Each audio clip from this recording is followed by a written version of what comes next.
नमस्कार, मैं दौलत शर्मा और आप देखना शुरू कर चुके हैं SPN9 न्यूज़। और लगातार जो महाराष्ट्र की राजनीति में भूचाल मचा हुआ है वो थमने का नाम नहीं ले रहा।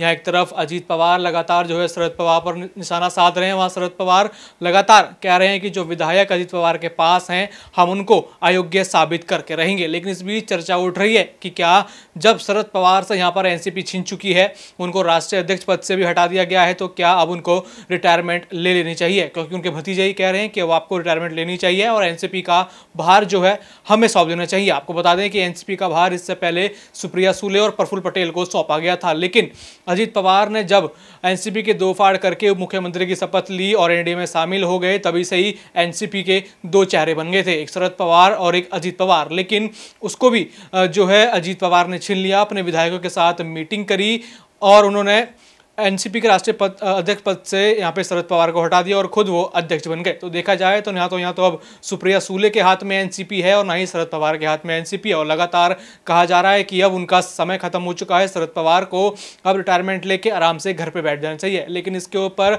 शरद पवार ने पलटवार किया है कि ना ही मैं अभी थका हूँ, ना ही रिटायर हुआ हूँ, मैं तो अभी जो है और भी चुनाव लड़ सकता हूँ और NCP को वापस हासिल कर सकता हूँ। साथ ही साथ बड़ी धमकी दी है कि अगर अजीत पवार खुद से नहीं आते हैं, पहले मौका दिया जाएगा कि वो खुद से आए, अगर नहीं आते हैं तो उनके विधायकों को अयोग्य साबित करके उनका उप मुख्यमंत्री पद छीना जाएगा। और लगातार यही इन दोनों चाचा भतीजों के बीच ये विवाद छिड़ा हुआ है। खास उन्होंने एक पंक्तियां कहीं पूर्व प्रधानमंत्री अटल बिहारी वाजपेयी की ये पंक्तियां हैं कि no retired no tired I am fired. मतलब कहा जा रहा है कि अभी भी जो है NCP को अपने पास वापस लाने का दम जो है शरद पवार रखते हैं, क्योंकि उनको राजनीति का चाणक्य कहा जाता है। खुद प्रधानमंत्री नरेंद्र मोदी भी खुले से कह चुके हैं, अगर आपको राजनीति सीखनी है, राजनीतिक विश्लेषक बनना है और किस तरीके से राजनीति काम करती है और कैसे आप अपने आप को प्रूव कर सकते हैं, वह सारी जो है विशेषताएं शरद पवार से सीख सकते हैं। लेकिन अब उन्हीं शरद पवार के ऊपर यहाँ इतना बड़ा संकट आ गया है, उनकी पार्टी छीन गई है,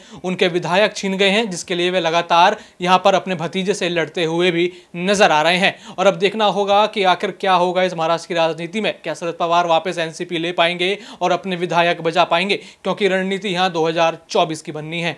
और भी ऐसी खबरें जानने के लिए देखते रहिए SPN9 न्यूज़। धन्यवाद।